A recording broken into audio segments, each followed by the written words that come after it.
प्यारे बच्चों, आज हम इंटरमीडिएट न्यायशास्त्र का जो तीसरा अध्याय है, समकालीन विश्व में अमेरिका का वर्चस्व, इसके बारे में अध्ययन करेंगे। सबसे पहले वर्चस्व, पावर, शक्ति क्या चीज़। अंतर्राष्ट्रीय राजनीति में वर्चस्व का अर्थ है किसी जो राष्ट्र है उसमें उसकी सैनिक क्षमता से है,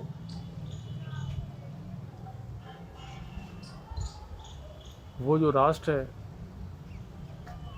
वो दूसरे राष्ट्रों से अपनी बात मनवा सकने में कितना सक्षम, अपनी बात को थोपने में कितना सक्षम है, अपने जो उसके हित हैं उसके विरुद्ध होने वाली जो गतिविधियां हैं उन गतिविधियों को रोक सकने में वो कितना सक्षम है, और अपने विरुद्ध जो गतिविधियां हो रही हैं उन गतिविधियों को वो रोक रहा है या नहीं रोक। साधारण शब्दों में हम कह सकते हैं कि उसकी लाठी में कितना दम है, वो कितना शक्तिशाली है। और ज़्यादा डिटेल में हमें समझने के लिए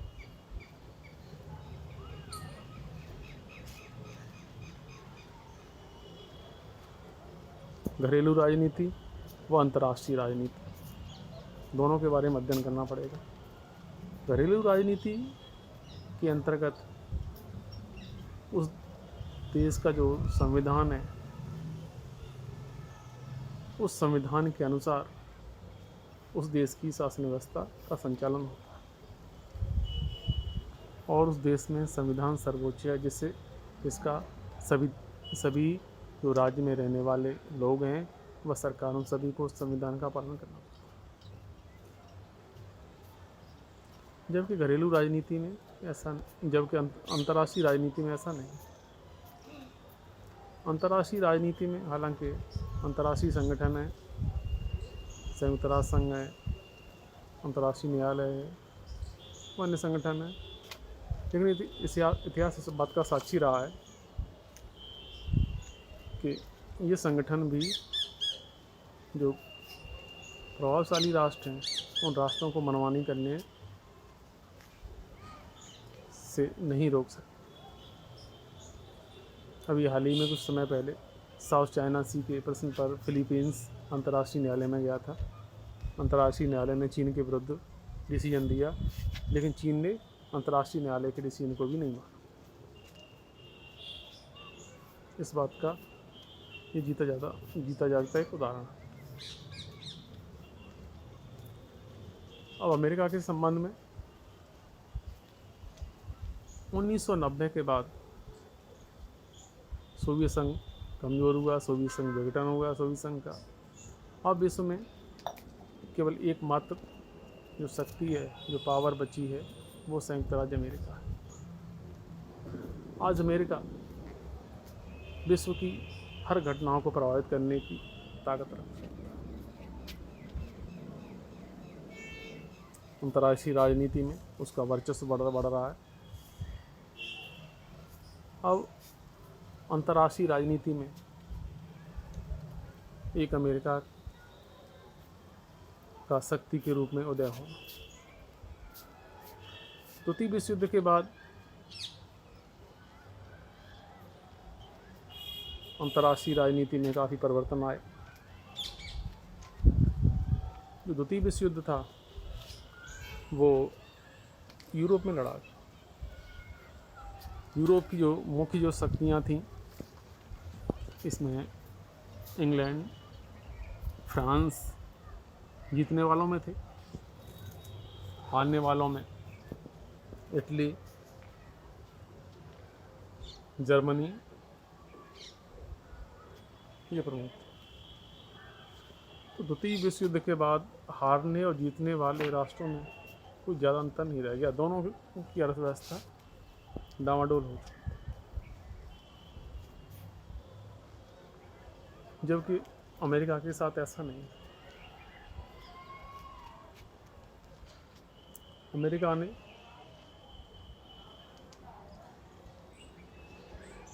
इंग्लैंड, फ्रांस,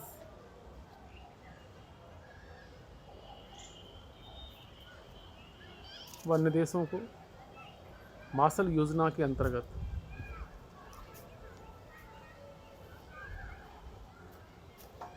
यूरोप के जो देश थे उन्हें उनके पुनर्निर्माण के लिए आर्थिक सहायता प्रदान की।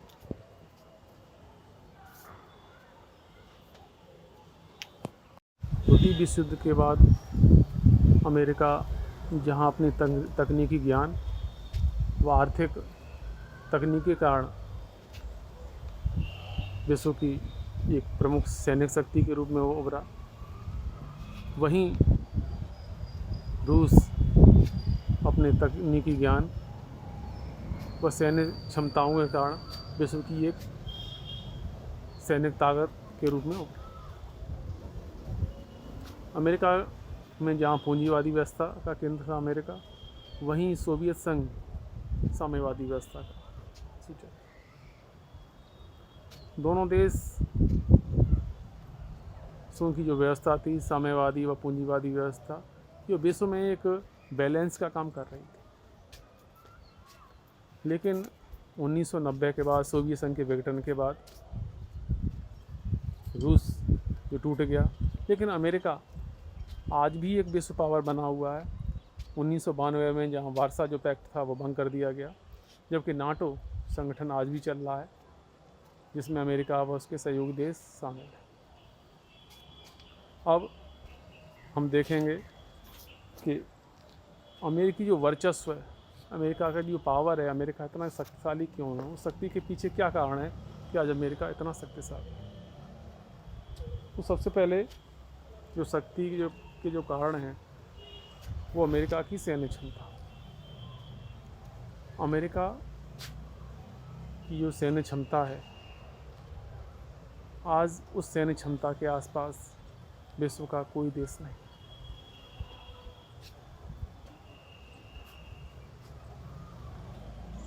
अमेरिकी जो सेना में करीब 12,81,000 सैनिक इस समय कार्यरत हैं लगभग, जो चीन के बाद दूसरे नंबर पे आते हैं। आज अमेरिकी सेनाएं विश्व में कई जगह फैली हुई है। जापान में, अरब की खाड़ी में,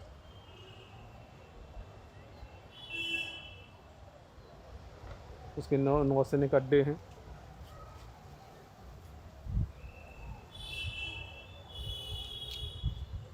वर्तमान में जो इसके अलावा जो अमेरिकन जो सेनाएं हैं, बहरीन, इटली, यूनान, दक्षिण कोरिया, सिंगापुर, इनमें भी उसके सैनिक मौजूद हैं।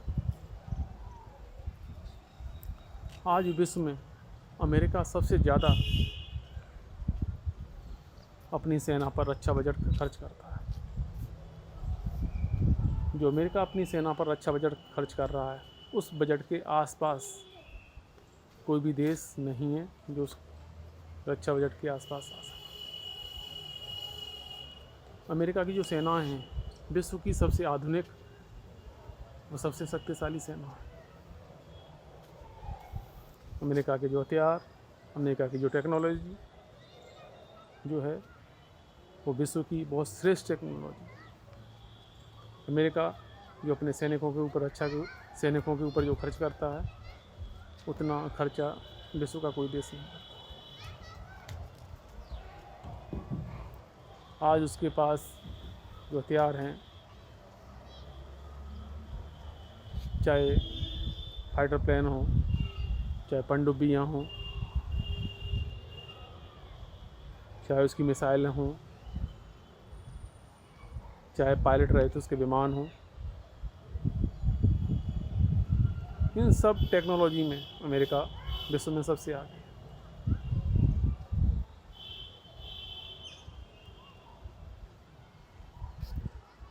अमेरिका रक्षा के मामले में कि अकेला देश नहीं है, उसके साथ नाटो की जो पावर है वो भी साथ में शामिल है।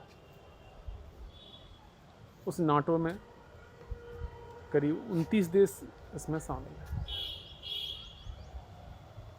इससे पहले हमने लेसनों में आगे पढ़ा है, पीछे पढ़ चुके हैं कि नाटो में जो जितने देश शामिल हैं उसमें ये प्रावधान है कि नाटो के एक भी सदस्य पर हमला ये माना जाएगा कि हम सभी पर हमला है, और उस हमले का जवाब नाटो के सभी सदस्य जो देश हैं वो मिलजुल कर दें।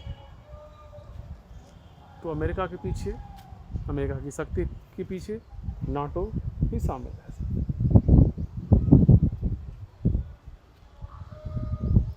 और अमेरिका ने समय समय पर अपनी जो शक्ति का प्रयोग पूरे विश्व के सामने किया है। 1950 में कोरिया का प्रश्न हो,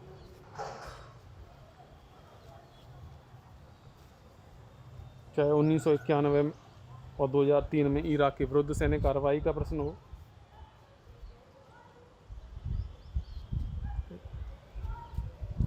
चाहे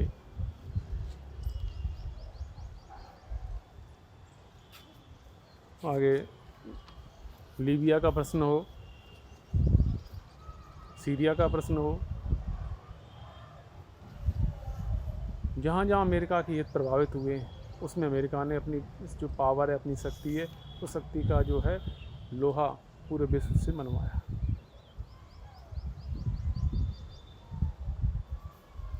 तो इस प्रकार हम देखते हैं कि अमेरिका की जो सैनिक क्षमता है वो बहुत ही मजबूत है।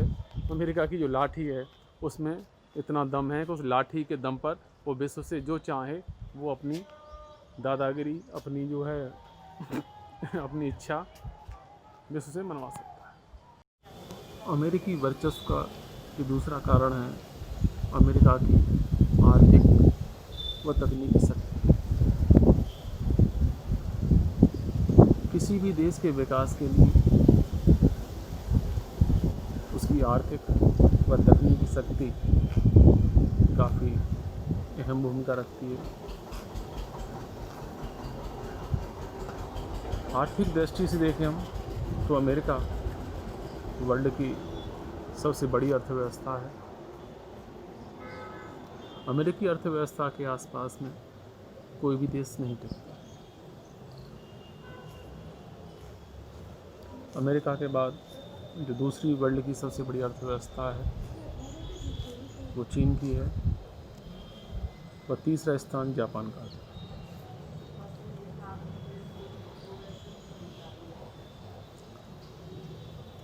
अपनी इसी आर्थिक जो अर्थव्यवस्था के दम पर है अमेरिका का जो प्रभाव है विश्व में काफ़ी ज़्यादा है।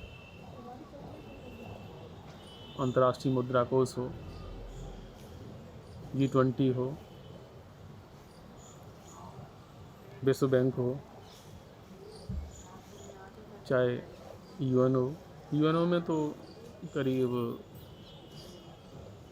25% यूएनओ का जो हिस्सा है भागीदारी का, उसमें जो खर्चा है वो अमेरिका देता है।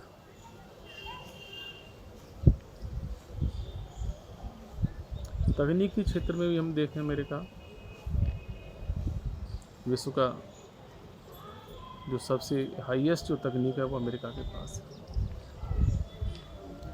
चाहे विज्ञान के क्षेत्र में हो, अंतरिक्ष के क्षेत्र में हो, रक्षा क्षेत्र में हो, परमाणु क्षमता हो, सबसे ज़्यादा जो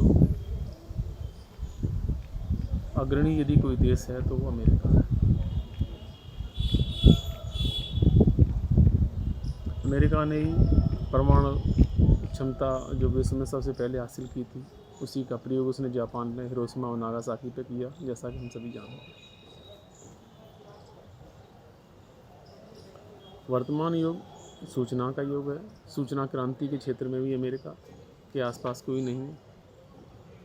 वर्ल्ड की जो प्रमुख कंपनियां हैं जैसे माइक्रोसॉफ्ट, गूगल, फेसबुक, इन सब पर अमेरिका का एकाधिकार है। इंटरनेट का आविष्कार भी अमेरिका में ही हुआ।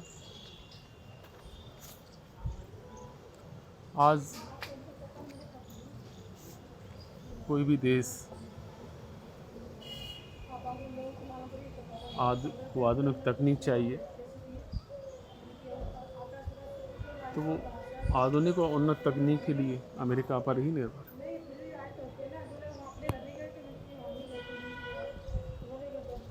इसके बाद जो तीसरा पॉइंट आता है वो है वैचारिक व सांस्कृतिक प्रभाव।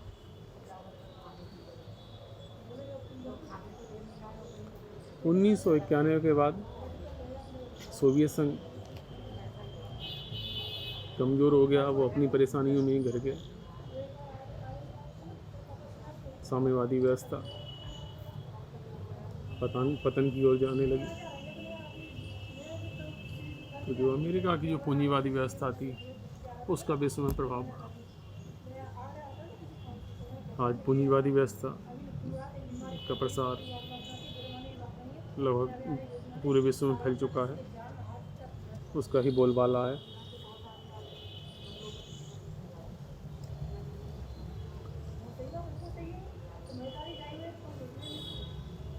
इसके बाद सांस्कृतिक प्रभाव। अमेरिकी संस्कृति का प्रभाव हमें पूरे विश्व में देखने को मिलता है। अमेरिकी कल्चर में मैकडोनाल्ड, पिज़्ज़ा हट, अमेरिकी फास्ट फूड, जीन्स कल्चर, ये सब जो है पूरे विश्व में हमें देखने को मिलता है। इसका जो प्रभाव है पूरे विश्व पर है।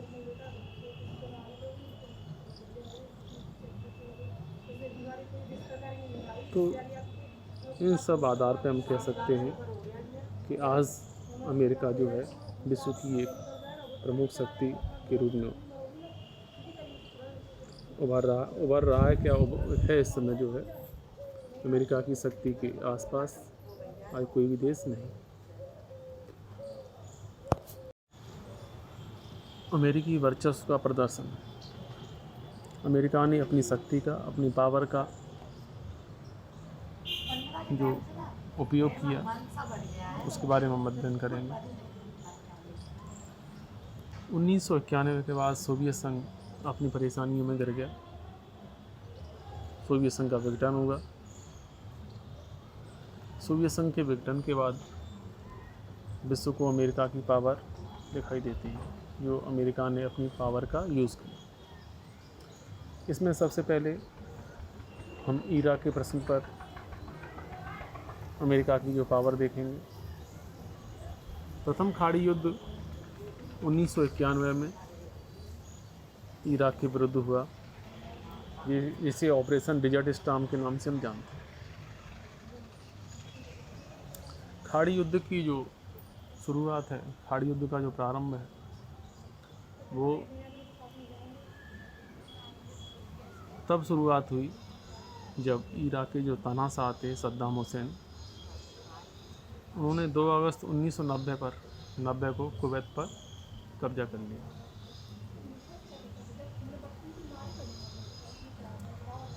सद्दाम हुसैन जो थे वो कुवैत को अपना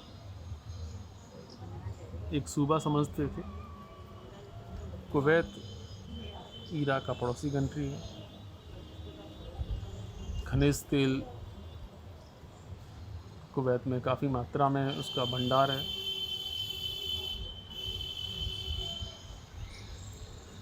सद्दाम हुसैन 1961 से ही कुवैत को अपने कब्जा करने की फिराक में। जब कुवैत पर इराक ने कब्जा किया तो संयुक्त राष्ट्र संघ ने इसका काफ़ी विरोध किया और सद्दाम हुसैन से कुवैत को आज़ाद करने के लिए कहा, लेकिन सद्दाम हुसैन नहीं माने। इस कारण संयुक्त राष्ट्र संघ की सुरक्षा परिषद ने 20 नवंबर 1991 को ये प्रस्ताव पारित किया कि 15 जनवरी 1991 तक इराक कुवैत से अपनी सेनाएं हटा दें। लेकिन सुरक्षा परिषद की सलाह को इराक ने नज़रअंदाज कर दिया। इस कारण सुरक्षा परिषद को इराक के विरुद्ध सैनिक कार्रवाई करनी। ये दूसरा मौका था जब संयुक्त राष्ट्र संघ ने अपनी शक्ति का यूज़ किया। इससे पहले 1950 में कोरिया के प्रश्न पर संयुक्त राष्ट्र संघ ने अपनी शक्ति का प्रयोग किया था। लेकिन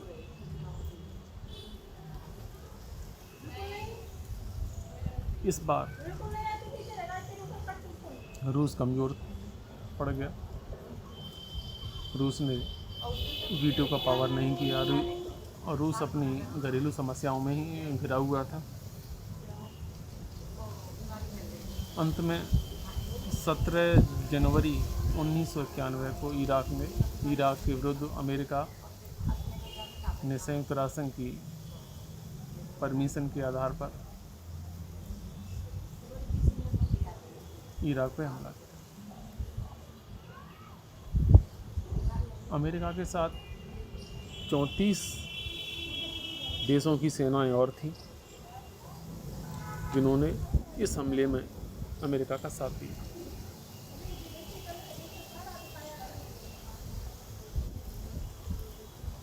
अमेरिका का पूरा प्रयास था कि इराक के जो सैनिक अड्डे हैं, जो उसके शस्त्रागार हैं, उसकी औद्योगिक इकाइयाँ हैं, जो उसके पुल हैं, जो उसके सड़कें हैं, जो उसके जो है हवाई अड्डे हैं, उन सब को अमेरिका समाप्त करना चाहता। सद्दाम हुसैन की इतनी पावर नहीं थी कि वो अमेरिका के हमले को झेल सकते। नतीजा ये हुआ कि 27 फरवरी 1991 को सद्दाम हुसैन ने कुवैत से अपनी सेना बुला ली और कुवैत इराक के प्रभाव से मुक्त हो गया। अमेरिका की इस कार्रवाई को ऑपरेशन डेजर्ट स्टॉर्म के नाम से जाना जाता है। अब इस डेजर्ट स्टॉर्म के क्या प्रभाव हुए, तो जो सबसे पहला जो प्रभाव हुआ वो नई विश्व व्यवस्था का आगाज़ हमें देखने को मिलता है। उस समय अमेरिकी जो प्रेसिडेंट थे जॉर्ज बुश, उन्होंने न्यू वर्ल्ड ऑर्डर का नाम दिया। इसमें इस व्यवस्था का तात्पर्य है कि अमेरिका के नेतृत्व में उसकी इच्छा अनुसार विश्व व्यवस्था का प्रबंधन करना। इस युद्ध से ये स्पष्ट हो गया कि अमेरिका विश्व में अपनी इच्छा को थोप सकता था, विश्व पर अपनी इच्छा थोप सकता था। अमेरिकी सैनिक क्षमता का कोई भी देश सामना करने की स्थिति में नहीं है। इसके बाद दूसरा प्रभाव हमें देखने को मिलता है संयुक्त राष्ट्र संघ में अमेरिकी जो प्रभाव है उसमें बढ़ोतरी।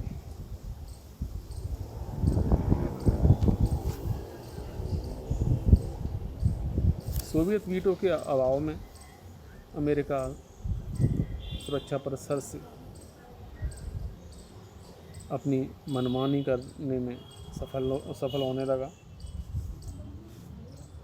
वो राष्ट्रसंघ के प्रभाव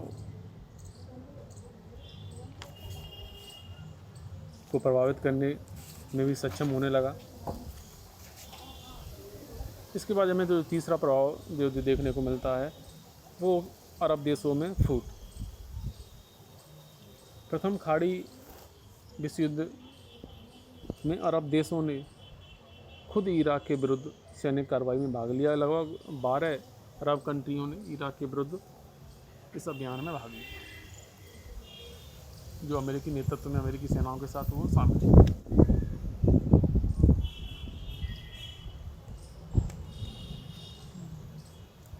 और वो फूट हमें आज तक दिखाई देती है जो 1991 में ऑपरेशन डिजर्ट स्टॉर्म के बाद हमें जो शुरू हुई। चौथा पॉइंट है इराक की आर्थिक क्षति।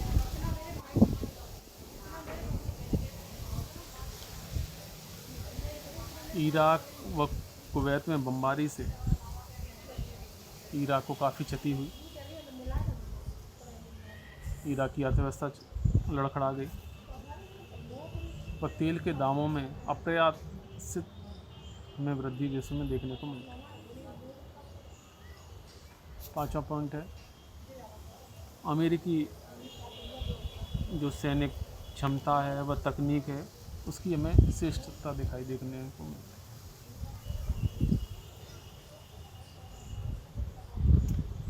इस युद्ध में अमेरिका ने अपनी सैनिक तकनीकी का जमकर प्रयोग किया। तो इस युद्ध के बाद तकनीकी युग का हमें जो दिखाई देने को मिलता है। अमेरिकी जो सैनिक जो श्रेष्ठता है वो 1991 के बाद आज तक कायम है।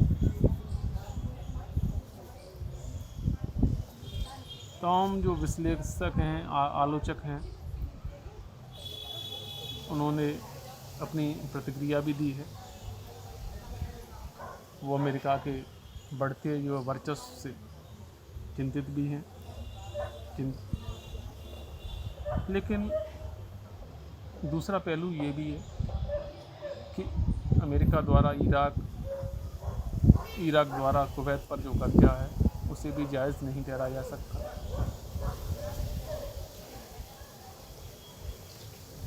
संयुक्त राष्ट्र संघ के आग्रह पर भी जो सद्दाम हुसैन थे वो कुवैत छोड़ने के लिए तैयार नहीं थे।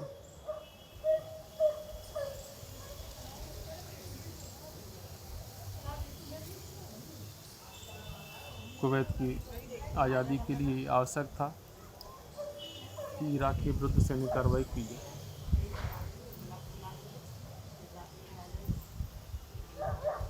तो विश्व ने दबी जवान से ही सही अमेरिका की इस कार्रवाई का समर्थन। अमेरिकी वर्चस्व का दूसरा उदाहरण हमें अफ़गानिस्तान में देखने को मिलता है।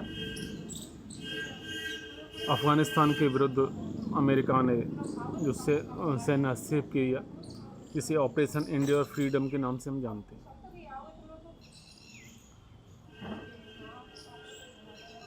अक्टूबर 2001 में अमेरिका के नेतृत्व में नाटो की सेनाओं ने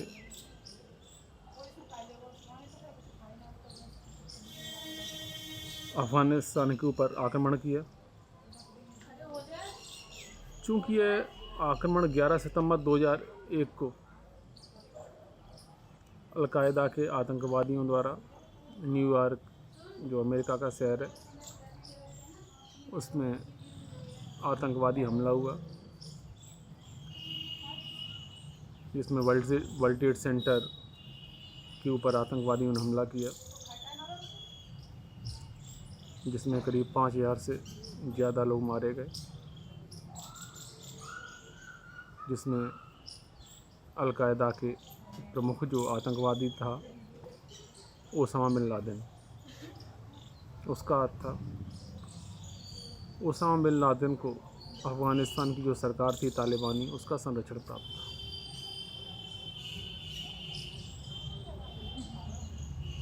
तो उसके विरुद्ध अफ़गानिस्तान पर अमेरिका ने हमला किया। अब डिटेल में हमें समझने के लिए इसकी पृष्ठभूमि में जाना पड़ेगा। अफ़गानिस्तान में जो सरकार थी तालिबानी, वो आतंकवादियों का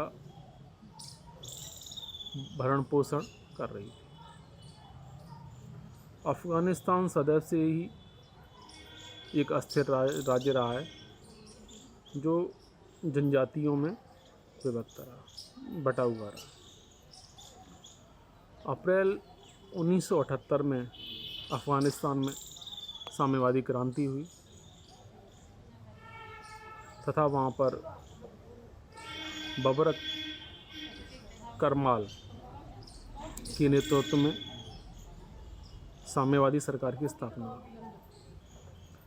लेकिन पाकिस्तान और अमेरिकी जो समर्थित थे मुजाहिदीन समूह ने इसका विरोध किया।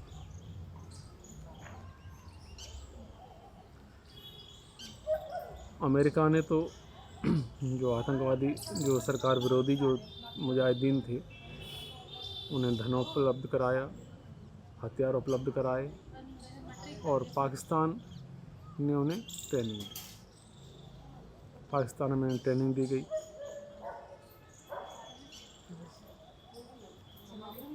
जो वहाँ पर जो सरकार थी साम्यवादी, उसके विरुद्ध साम्यवादी जो सरकार थी, वो सरकार चलाने में अपने आप को असहाय महसूस करने लगी।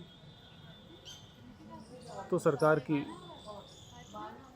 सहायता के लिए सोवियत संघ ने 1979 में अपनी सेनाएं अफ़गानिस्तान में भेजी।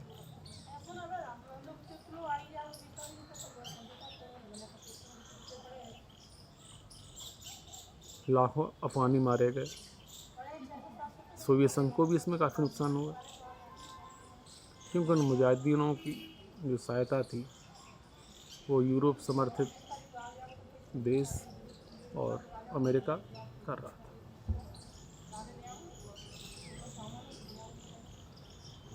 1989 में सोवियत संघ ने अपनी सेनाएं अफ़गानिस्तान से वापस कर ली, क्योंकि सोवियत संघ अपनी खुद की समस्याओं में भी घिरा हुआ था।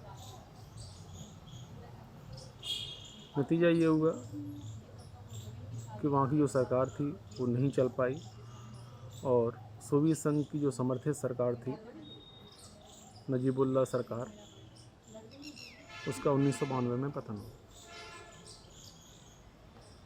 अंत में वहाँ पर इस्लामिक स्टेट ऑफ अफ़गानिस्तान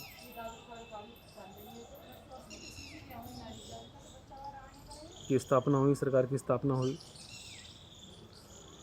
वो सरकार भी ज़्यादा दिन तक नहीं चल पाई और वहाँ की जो सरकार, वहाँ पर जो शासन था कट्टरपंथी तालिबानी सरकार के हाथों में आ गया। यहाँ मैं आपको एक चीज़ और बता रहा हूँ, तालिबान जो शब्द है उसका जो अर्थ होता है प्रशिक्षु। तो प्रशिक्षु को जो प्रशिक्षण जो दिया जो गया वो अफ़गानिस्तान, वो जो है पाकिस्तान में दिया गया। तालिबानी सरकार की अफ़गानिस्तान में स्थापना हुई। तालिबानी सरकार ने कट्टर जो है इस्लामिक कानूनों को लागू किया, मानवाधिकारों का उल्लंघन किया, अल्पसंख्यक महिलाओं तथा जो विरोधी अपने जो थे उनके ऊपर भयंकर अत्याचार किए। तालिबानी जो शासनकाल था, इसमें ही जो आतंकवादी जो संगठन था अल-कायदा, उसने अफ़गानिस्तान में अपनी जड़ें मजबूत कर ली और अफ़गानिस्तान में रहते हुए ही आतंकवादी गतिविधियों को अंजाम देने लगा। धीरे धीरे ये जो अल-कायदा जो संगठन है पूरे विश्व के लिए एक चुनौती बन गया। इसी अल-कायदा संगठन ने 9 सितंबर 2001 को अमेरिका के ऊपर हमला किया, जिसे हम 9/11 के नाम से जानते हैं।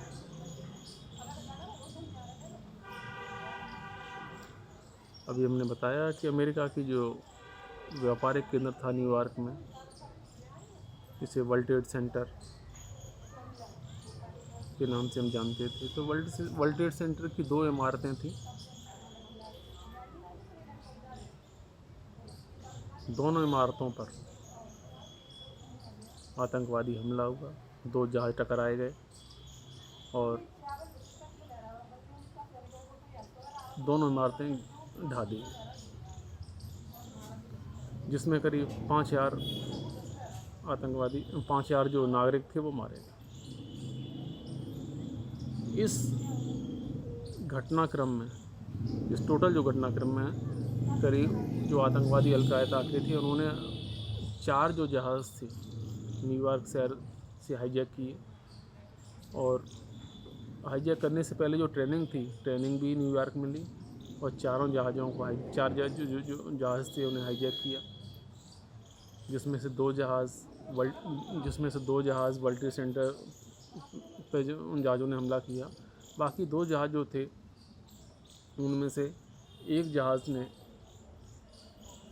जो पेंटागन अमेरिकी जो सेना का मुख्यालय है उस पर हमला किया, लेकिन पेंटागन को नुकसान ज़्यादा नहीं हुआ। और एक जहाज़ अमेरिकी जो कांग्रेस थी उस पर हमला करना का उनका जो विचार था, लेकिन उसमें वो सफल नहीं हुआ और पेंसिल्वेनिया नामक जो गांव था वहाँ पर जो है वो गिरा। अमेरिकी राष्ट्रपति उस समय जूनियर बुश थे अमेरिका में। ये जूनियर बुश जॉर्ज बुश के बेटे थे, जो खाड़ी युद्ध के समय अमेरिका के राष्ट्रपति थे। जूनियर बुश ने कहा कि आतंकवादियों के विरुद्ध हम कड़ी कार्रवाई करेंगे, और आतंकवादी विश्व में जहाँ भी छिपे हों उन्हें वहाँ से ढूंढने के बाद उन्हें कड़ी से कड़ी सज़ा दी जाएगी। अमेरिका ने इसकी जांच की, तो जांच में ये पाया गया कि इस हमले में अल-कायदा का हाथ है, और अल-कायदा का जो गढ़ है वो अफ़गानिस्तान।